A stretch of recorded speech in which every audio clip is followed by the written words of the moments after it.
여러분 안녕하십니까, 변상욱입니다. CBS가 만드는 까칠한 시사 토크 프로그램 스타카토, 오늘 제 13회째 시작하겠습니다. 그동안 제 옆에서 자리를 잠시 비워서 여러분께 인사를 드리지 못했던 김밥수 대표께서 나와 계십니다. 어서 오십시오. 안녕하세요. 예. 네. 3시간 전만 해도 인천국제공항이었는데 그러게요. 바로 특배송 스튜디오로 특배송되어서 시차 적응이고 뭐고 지금 뭐 몸에서는 지금 약간의 유럽풍의 냄새가 지금 그대로 나고 있습니다. 유럽풍의 냄새라는 거는 뭘까요? 글쎄요, 뭐 아직 유럽 사람은 아니라는 뜻이죠, 뭐. 예. 예. 혹시나 에볼라 묻혀왔다 이런 뜻 아니, 아닌가요? 뭐 유럽풍의 향기도 아니고 냄새라는 데서 약간 빈정이 좀 상했지만, 예. 자, 권영철 기자 나오셨습니다. 이거 뭐 웬만하면 안 나오는데 터트릴 게 있으면 나온다는 분이기 때문에 오늘 상당히 또 기대가 됩니다. 믿을만한 믿을급 기자. 예, 믿을만한 믿을급 근데 기자. 그게 뭐 특종이라는 걸 매번 나올 때마다 하라 그러면 그건 특종이 아닙니다. 그건 사실. 그래도 뭐 기자 생활 해보신 분이 또 그렇게 말씀하시면 괜히 뭐. 그래도 자꾸 해버릇 해야지. 기사하고 아이스크림을 쥐고 있으면 녹기 때문에 예. 있을 때 빨리 하고 있을 때 또 빨리 하고. 예. 내일 생길 건 또 내일 생길 거라고 믿고 오늘 있는 건 빨리 풀고 이렇게 해야 됩니다. 아끼면 변되죠. 예, 그렇습니다. 변상욱 변분이구나.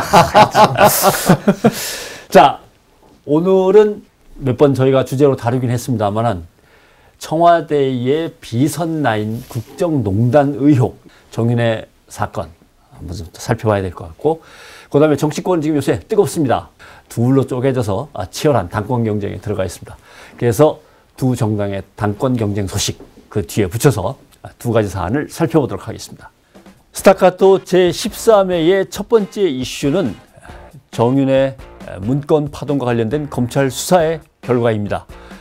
국민들은 검찰이 뭔가 제대로 밝혀내기야 하겠어라는 의구심을 갖고는 있었지만 그래도 검찰 수사가 이렇게까지 나올 줄은 몰랐다라고 하는 여론이 상당히 비등합니다. 기획에는 조응천, 제작 감독의 박관천 이렇게 해갖고 그 두 사람이 별 볼 일 없는 찌끄다시 사심에 의해서 엉뚱한 일을 벌였다. 이렇게 결론이 내려진 것 같습니다. 제 표현이 맞는 겁니까? 기획도 하고 감독도 조홍천이 했고요. 조홍천이 했고. 또 실행한 게 그냥 제작의 박관천 이렇게 되는군요. 네, 예. 그렇습니다. 그 발표는 검찰의 수사 결과 발표를 곰곰이 이제 몇 차례 읽어봐도 이해가 안 가는 부분이 참 많았어요. 그 발표한 다음 날 이제 박근혜 대통령의 동생 박지만 씨가 조홍천 전 비서관에게 누나를 대신해 내가 미안하다 이런 얘기를 했다는 걸 제가 보도를 했는데, 그냥 미안하다가 아니고 누나를 대신해 미안하다. 그럼 누나를 대신해서 정말 미안하다 이런 얘기를 주변 아주 가까운 지인들에게 했다 이런 얘기를 들었거든요. 그래서 그 얘기가 왜 나왔는가 그런 부분들을 좀 우리가 알아봐야 될 것 같고, 또 검찰 발표문 중에 도대체 이해가 안 가는 부분들은 왜 그렇게 나왔을까 하는 부분들을 여전히 또 질문들을 던져봐야 안 되겠습니까? 그렇죠. 왜냐면 근데 누나를 대신해 미안하다는 얘기는 누나가 당신한테 몹쓸 짓을 했다. 라는 것들을 인정하는 통상 건가요? 그렇게 해석을 해야 될 것 같은데. 어쨌든 박지만 씨가 볼 때는 조홍천은 제대로 된 충신인 걸 맞는 것 같은데 충신이 지금 이제 뭐 구속영장도 청구되고 재판에 회부되고 이런 모습이 정말로 안 됐고 미안하다 이런 취지로 받아들이면 될 겁니다. 거기다가 이제 뭐 그런 마음도 있겠죠. 어쨌든 언론에 비친 걸로는, 또 검찰이 이렇게 몰아붙인 걸로는 어쨌든 조응천 비서관은 박지만의 측근인 것처럼 몰아세웠던 경향이 좀 없잖아 있었잖아요. 예. 그러니까 그 발표문 중에 제일 의아스러운 게 사실은 예. 내용을 좀 아는 사람들은 의아스러운 부분이 조홍천과 박관천이 왜 그렇게 했냐고 이제 의문을 가질 수밖에 예. 없잖아요. 그렇죠. 검찰이 발표한 동기가 두 사람이 박지만한테 잘 보여가지고 뭔가를 좀 깨해보려고 한 게 아닌가 그 얘기를 했거든요. 검찰은 아주 뭐 만화책에나 나올 법한. 그러니까 예. 그 두 사람이 인정한 부분도 아니지만은 추단된다 이런 표현을 썼어요. 검찰이 추정해서 판단컨대 예. 이렇게 이제 얘기할 수 있다 그런 얘기잖아요. 그런데 앞에 말씀드린 대로 조홍천 전 비서관은 박지만을 잘 안단 말입니다. 박지만 씨를. 그리고 박지만과 관련된 박지만 주변에 몰려드는 똥파리들을 차단하는 게 주 임무였단 말입니다. 그럼 박지만의 실체를 잘 알잖아요. 대통령 취임식에도 안 갔다. 그리고 청와대 취임한 후에 청와대 한 번도 안 들어갔다. 그럼 대통령과 만나지 않는데 힘을 발휘할 수 없는 거 아니겠습니까? 사실상 박지만 씨가 어떻게 보면은 퍼스트 레이디 역할을 해야 될 위치에 있는데 그 역할을 안 하고 있잖아요. 그렇죠. 그럼 대통령의 그 국정 수행에 관여를 안 하면 힘이 없다는 얘기거든요. 힘이 없는 줄 아는데 그 사람한테 기대해서 뭔가를 깨하려고 했다? 논리적으로 김 대표 지금 뭐 유럽서 들어와서 좀 벙벙하겠지만 이해가 되십니까? 안 됩니다. 안 되죠. 뭐 이해 안 되는 게 한두 가지인 나라야죠. 뭐. 그렇죠. 근데 그도 그럴 것이 또 한간에 떠도는 이 박관천 경정의 진술이었다고 하고 저희도 이제 몇 번 그런 것들을 합리적 의심이란 전제하에 다루기는 했지만 권력 서열에도 박지만 씨가 들어가 있지 않잖아요. 지금 권력 서열 1위가 최순실, 2위가 정윤회, 3위가 박근혜 대통령, 네, 4위가 제가 볼 때는 문고리 3인방 정도 뭐 이렇게 되지 않을까. 5위가 진돗개. 아, 진돗개가 참 빠졌었군요. 아니 그래서 예. 어쨌든 간에 박지만 씨는 우리 권 기자께서 지금까지 취재한 것들을 가지고 바탕으로 본다면 어쨌든 권력에 가장 가깝게 있으면서도 또 권력을 어떻게 할 수 있는, 농단할 수 있는 그런 위치에 있음에도 불구하고 그런 기회조차가 원천적으로 박탈당한 상태 또는 본인 스스로도 그렇게 할 의지가 별로 없는 상태인 걸로 2년을 보냈다는 거 아닙니까? 네, 그렇죠. 결론이. 그렇죠. 그래서 이제 권 기자께서 지금 던지신 의심은 검찰이 발표한 그 결과문에 보면 두 사람이 박지만을 통해서 뭐 어떻게 해보려고 했다는 것은 합리적인 얘기가 되지 못한다는 거잖아요. 논리적으로 안 봤다는 얘기죠. 심지어 제가 어저께 들은 얘기인데 박지만을 잘 아는 사람입니다. 오래된 관계에 있는 사람인데 대통령을 하는 동안 나는 내 회사의 매출을 한 푼도 안 늘리겠다. 결국 그게 다 의심으로 돌아갈 텐데 그럴 정도로 누나를 걱정하고 하는 사람이니까. 그러니까 뭔가를 했다. 그러면은 그게 검찰의 발표가 맞으려면은 조홍천을 실세로 키우거나 또는 뭐 공천을 받게 하거나 뭐 이런 걸 노려야 된다는 얘기가 되잖아요. 그런 게 없는 거죠. 검찰 수사 얘기는 조금 정리를 할 필요가 있어요. 아무튼 문제는 세어 나간 부분만 문제가 됐지 그 안에 담긴 내용에 대해서는 별로 관심은 없었던 것 같고. 근데 그렇죠. 사실 오늘 청와대 비서실을 상대로 국회 운영위원회에서 지금 상임위를 열어서 지금 추궁을 하고 있는 중인데 네. 문제가 되고 있는 게 뭐냐면은 김영한 민정수석을 출석시킬 것인가 말 것인가를 두고 논란을 벌이고 있는데 여야는 간사간 합의를 했어요. 출석시키는 걸로. 그리고 김기춘 비서실장은 여야가 합의했으니까 나가라고 지시했습니다. 그런데 김영한 민정수석이 못 나가겠다. 계속 나오라 그러면 나는 민정수석 사퇴하겠다. 지금 이러고 버티고 있어요. 그리고 김기춘 실장이 좀 전에 그 뉴스에 보니까 해임 시켜버리겠다. 뭐 이렇게 얘기를 했더군요. 근데 본인이 해임할 권한이 있습니까? 비서실 인사니까 뭐 대통령 임명장을 주지만은 이렇게 잘라야 되겠다라고. 그런데 김기춘 실장보다 더 센 사람들이 3명 있잖아요. 한번 재가를 받아야 되고 또 진돗개한테도 물어봐야 되는 거 아닌가요? 근데 사표를 내달라도 국회에서 나와서 청문회 임하라 그러면 하고 국정조사에 임하라 그러면 해야죠. 뭐 어차피 그거는 사표 내는 거 관계가 없어 보이는데 거기서 뻗팅기고 있네.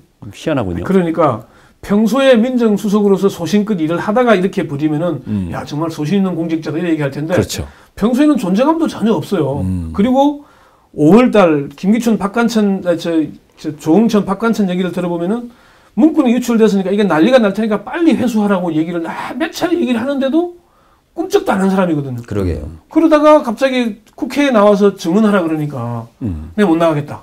근데 이제 그렇게 발을 빼고 있는 이유 중에 하나가 유추해 보건데 네. 지금 이제 이 양반이 어떤 의혹을 받고 있냐면은 최경희하고 한경희 이 두 사람을 지금 회유. 이게 사실 말이 회유지? 회유를 빙자한 협박 아닙니까 일종의? 그렇죠. 예, 그걸 했다는 최소한이 종용이었겠죠. 그렇겠죠. 그거하고 예. 또 하나 더 있습니다. 예. 감찰을 통해서 이제 7인방을 만들었잖아요. 그렇죠. 13시에 대비되는 7인을 그렇죠. 만들어가지고 7인회가 주범이다. 이게 이제 박지만 꾸붕들의 모임이다. 이렇게 만들었잖아요. 그걸 수사 의뢰했다고 청와대 대변인이 발표를 했는데 예. 검찰도 수사 결과 발표해서 수사 의뢰를 받은 바 없다. 법무부 장관도 국회에서 수사 의뢰 받지 않았다. 왜 버티는지 아십니까? 수사 의뢰했다는 순간 무고가 되거든요. 무고가 된다. 그게 지금 존재 자체가 없는 거니까. 민정수석이 나와서 이 부분에 대해서 집요한 추궁을 하다 보면은 무고를 인정하거나 이제 그런 처지에 빠지게 돼요. 그러니까 안 나오려는 거죠. 국회에서 당연히 이제 운영위에서 결의를 했으니까 나와야 되는 것과는 또 별개로 김영환 수석이 한경희와 최경희한테 회유 또는 뭐 협박을 빙자한 것이든 어쨌든 간에 회유를 했다는 것이 의혹이 드러났으면 검찰이 이걸 왜 수사를 안 하는지 모르겠어요. 왜냐하면 예. 우리가 조 부사장, 조현아 부사장이 이번에 검찰에 구속되면서 가장 크게 혐의가 입증된 것이 뭐냐면 증거인멸을 지시했다는 거 아닙니까? 네. 회유와 협박을 통해서. 네. 그런 것이 가장 큰 사실은 어떤 죄목으로 이제 선정이 돼서 구속이 됐단 말이죠. 그리고 또 최근에 어제 제가 이 독일 모처에서 뉴스를 보니까 네.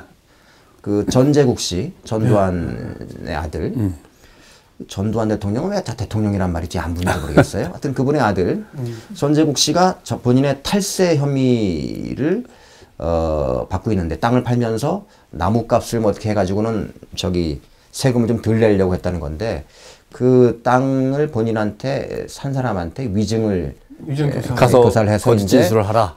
검찰이 또 그걸 기소한다는 거거든요. 네. 근데 이제 그런 맥락에서 똑같은 범죄행위란 말이에요, 사실은. 그런데 왜 이런 부분들에 대해서 수사를 하지 않냐는 거죠. 그건 뭐 가이드라인이 없었잖아요. 가이드라인. 가이드라인. 상당히 답을 명쾌하게. 가이드라인. 검찰이 가이드라인 없이 그러면 안 이렇게 되는 거죠. 3인방은 바뀔 가능성이 없네요. 없죠. 아까 권영철 기자가 얘기한 대로 3인방을 바꾼다는 얘기는 국정농단이 심했다는 걸 인정하는 꼴이 되니까 바꿀 수도 없네. 그리고 생사를 뜯으면 아프잖아요. 피나고.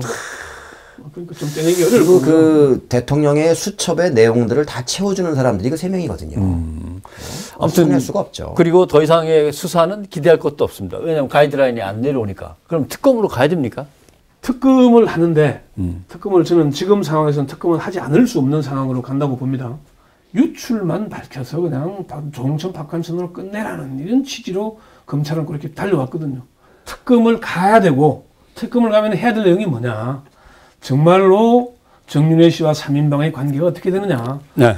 본인들이 제출해주는 휴대폰만 조사할 게 아니고 그 사람들이 가지고 있는 휴대폰을 압수도 하고 실제 밝혀내려고 노력한 게 아무것도 없잖아요. 그렇죠. 고소인이라는 이름 하에 그냥 그 사람들을 주니까 이거 가서 찾아보니까 없더라. 이거 다잖아요. 그러니까 유출 경위에 대해서는 압수도 하고 구속도 하고 막 정신없이 움직이고 열심히 뛰었는데 실제로 국정농단 내용이 있었냐 없었냐에 대해서는 검찰이 뛰지를 않은 게 이제 명백한 그렇죠. 거죠. 청와대 공식 라인이 아닌 누군지는 모르지만 뭐 우리는 대충 짐작은 할 수 있죠. 그런 사람들이 국정에 깊숙이 관여하고 있다, 관여해왔다라는 것들에 대해 수사를 해야 마땅한 거죠. 특검을 한다면 정윤회와 그 3인방의 국정농단 문제, 고위공직자 인사 개입을 진짜로 하면서 국정을 논단한 그럼요.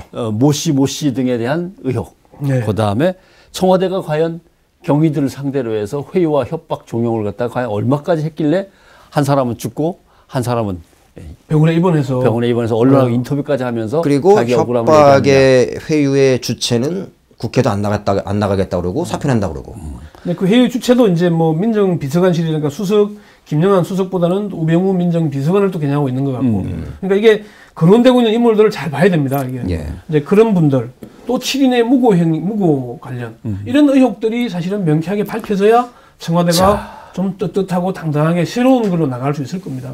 김기춘 비서실장은 근데 좀 부끄러워서라도 좀 그만둬야 될 때가 아닌가요, 이제? 왜냐하면 이 사건이 아니더라도 오늘도 그 김영환 수석한테 나오시오. 실장이 얘기했는데 좀 개기고 있는 거잖아요. 속칭 흔히 하는 말로. 네. 영이 안 서는 실장이잖아요, 대외적으로. 국회에 가서 기껏 보고한다는 말이 제가 나오라고 했습니다. 근데 지금 안 나오고 있다는 거 아니에요? 네. 아니 무슨 비서실장이 이래요. 네? 자, 권영철 기자도 마지막으로 한마디 까칠하게 하신다면.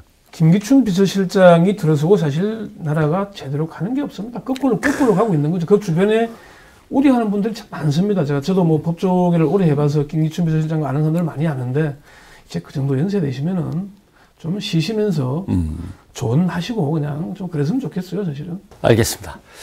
자, 정윤회 문건 파동과 관련된 검찰 수사 얘기를 해봤습니다만은 도저히 특검에서 밝히지 않으면 안 될 수많은 것들을 남겨놓은 채 검찰 수사는 이렇게 마무리가 되는 것 같습니다. 꼭 해야 될 게 한마디 있습니다.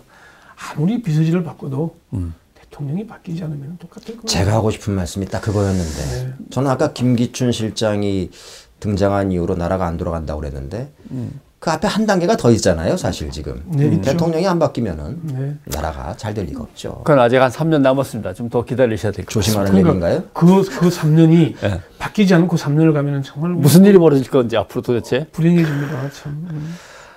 갑자기 그냥 그런 말 확 떠오르네. 하루살이한테는 하루가 세월이고 똥파리한테는 똥이 인생이야.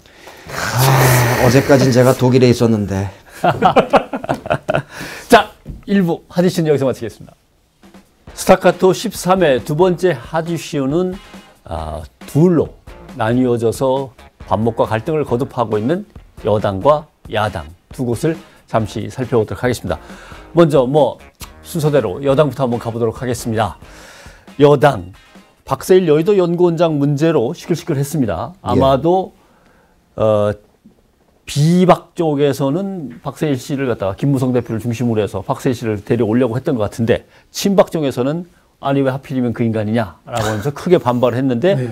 그래 결국 오는 거냐 안 오는 거냐 했는데 일단 자꾸 그 얘기 꺼내면 싸우니까 얘기를 꺼내지 말자 이렇게 된 건지 온다는 거야 안 온다는 거예요 박세일 씨가 철회한 것도 아니고 예.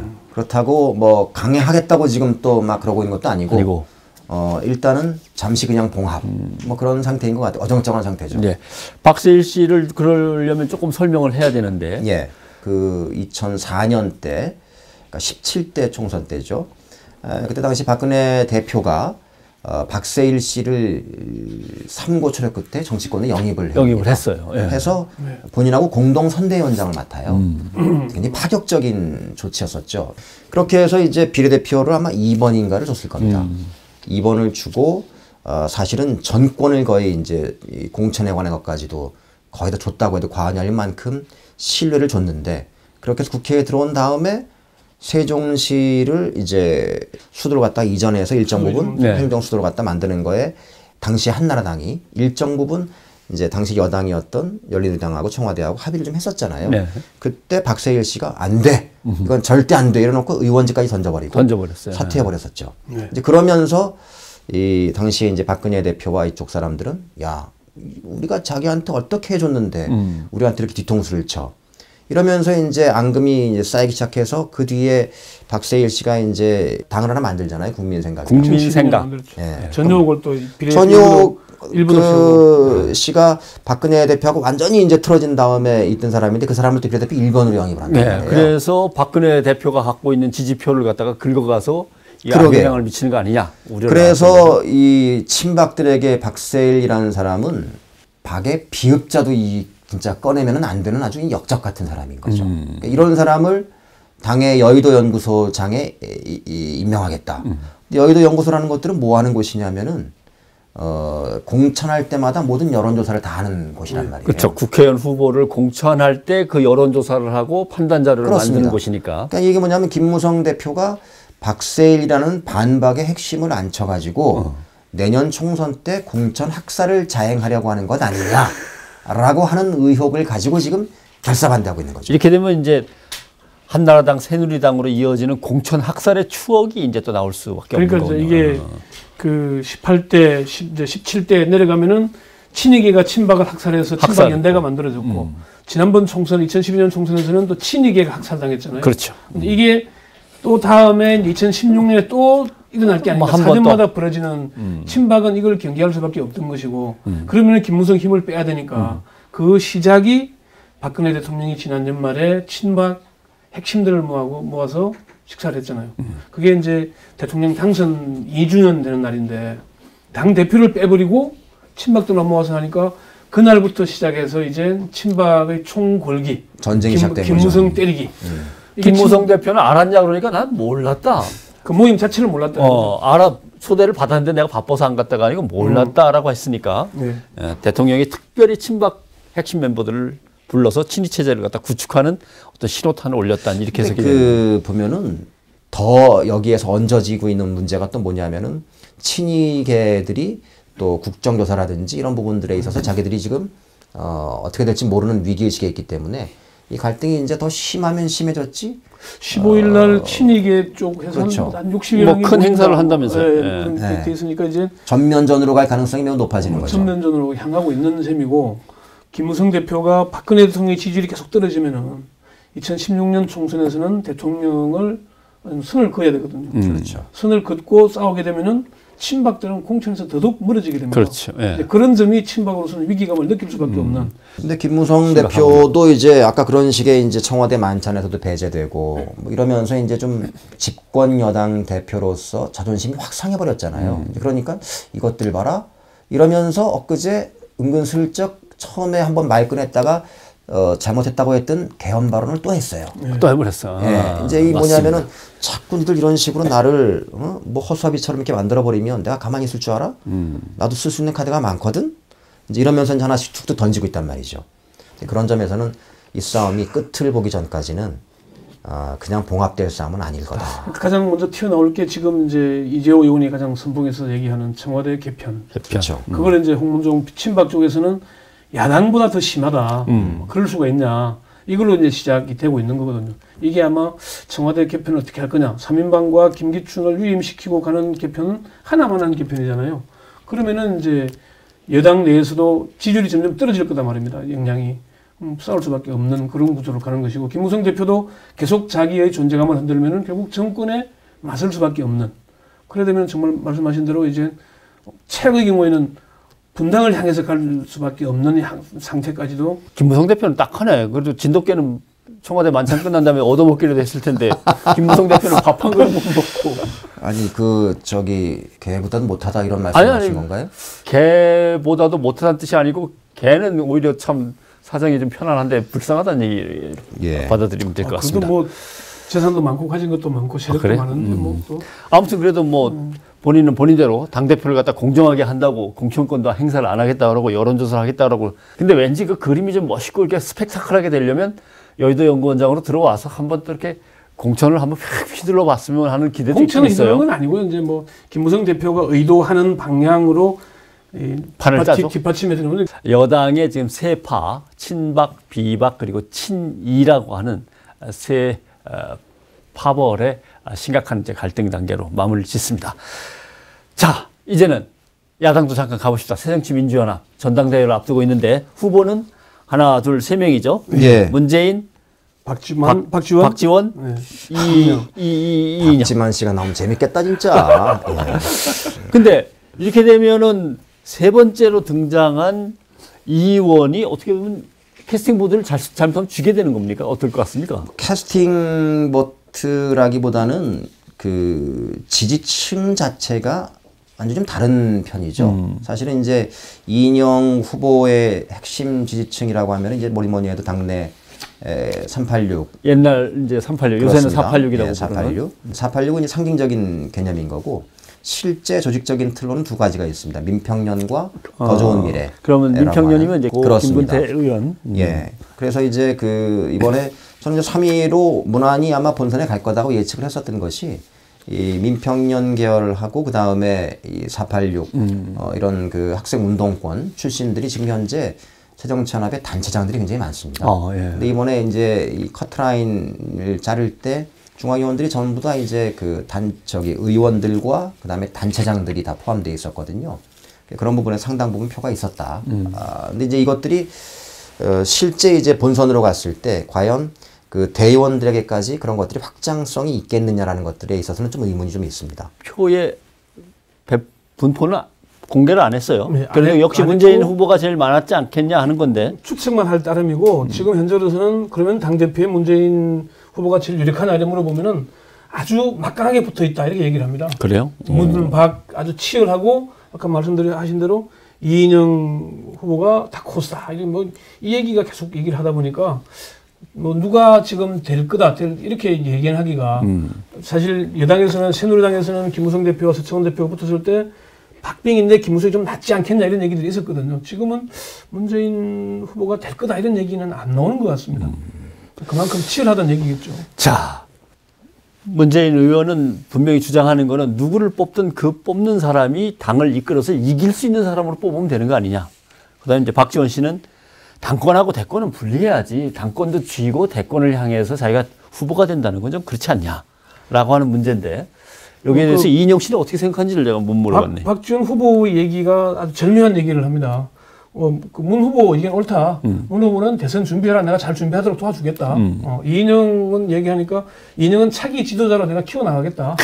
내가 당을 지금 잡겠다. 이렇게 이제 뭐 다 아우르는 듯한 얘기를. 당권을 나한테 맡겨주라. 네, 그러면 하겠다. 대선 후보 밀어주고 이인영 씨는 키워주고 다 하겠다 자기가. 그게 키우겠다 그런 얘기를 하고 있습니다. 사실 그게 자기도 그렇게 크진 못했는데. 아니 어떻게 보면은 그게 가장 아름다운 모습으로 비춰질 수 글쎄, 있잖아요. 사실 그렇게 정말 아름다운 그러니까 모습이네요. 그 박지원 의원은 프레이밍은 정말 기가 막히게 잘하는 것 같아요. 네, 저는 맞습니다. 이 정치적인 어떤 그 보통 세속적인 의미에서의 정치인이 가지고 있어야 될 능력 이런 부분들은 우리나라 국회에서 아마 탑 클래스 중에 탑 클래스일 것 같아요.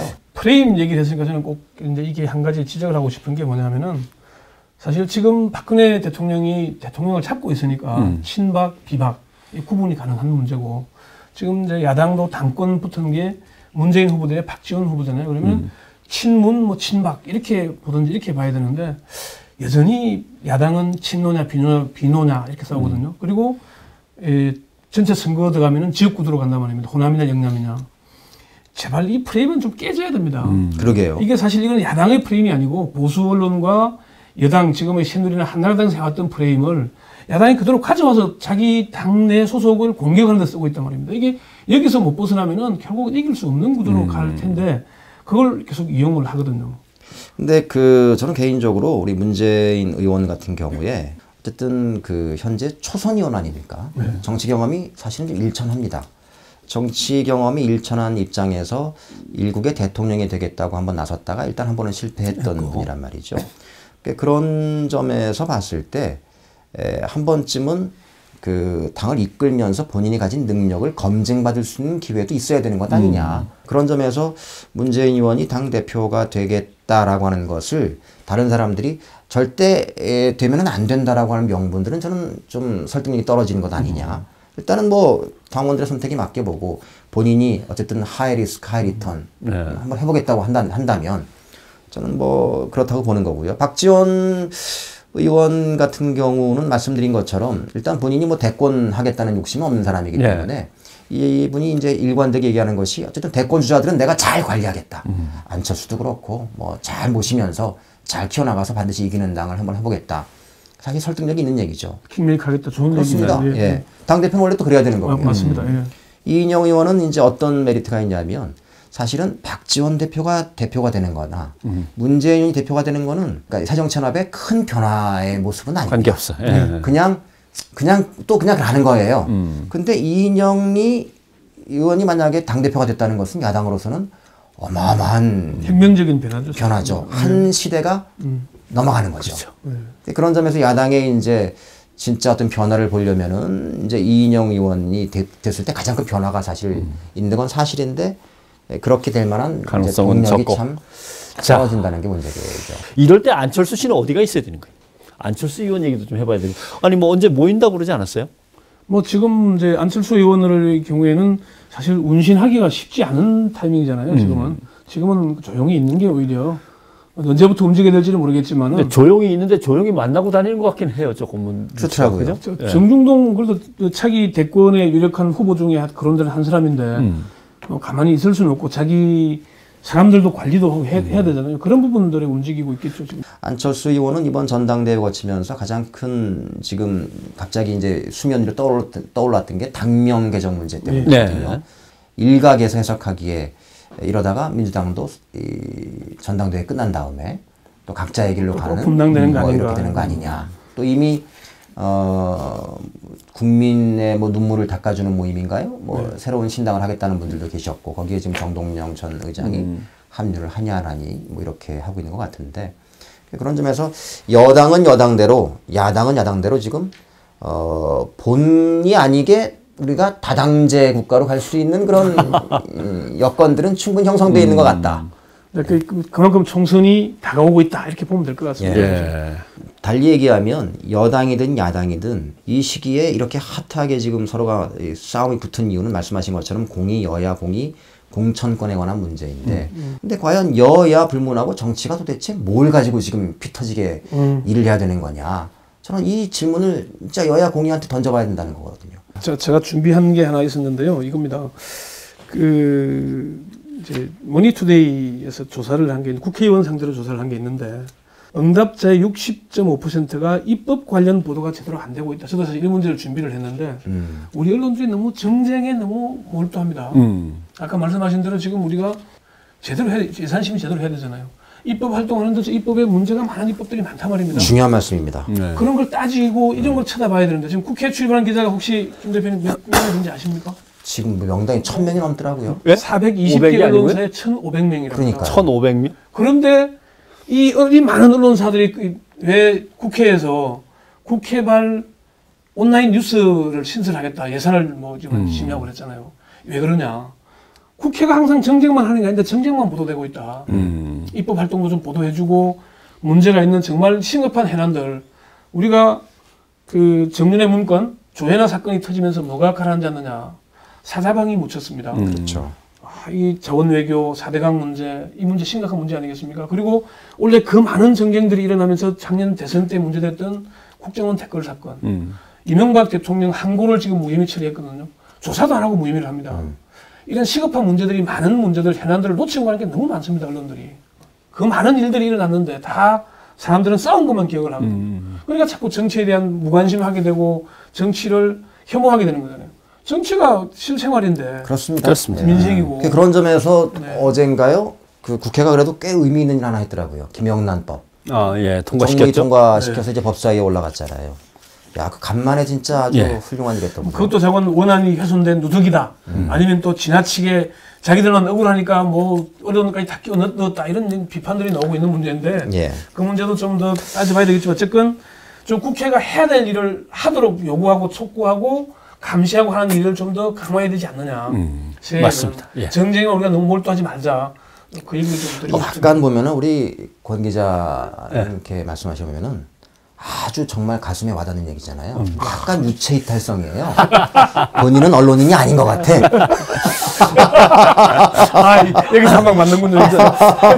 김영란법에 기자가 들어간 거에 대해서 일단 환영의 뜻을 표하는 바이고. 진심입니까? 예, 그렇습니다. 뭐 항상 저는 뭐 늘 기자실 해체를 갖다 주장해왔던 사람으로서. 또 하나는 이제 지금 권 기자가 얘기한 대로 그걸 갖다 뉴스의 개인화, 개인의 뉴스화 이 문제인데. 하나의 뉴스 또는 하나의 벌어지는 일이 국민 개개인의 삶과 운명을 어떻게 바꿔놓을 건지를 국민들한테 설명을 빨리 해줘야 국민들이 여론을 조성하는 건데 언론이 여기에 대해서 이제 단절시키고 있고 그냥 한 개인을 갖다 뉴스화시키는 것. 박 대통령이 무슨 옷을 입었네부터 그 사람들이 내놓은 말만 그대로 베껴서 보도하는 이런 문제가 우리의 제일 아픈 부분이긴 합니다. 좋은 지적해 주셨습니다.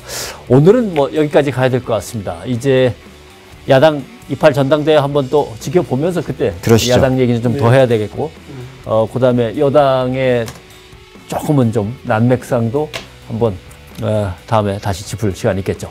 오늘은 여기까지입니다. 저희는 다음 시간에 다시 뵙겠습니다. 여러분 고맙습니다.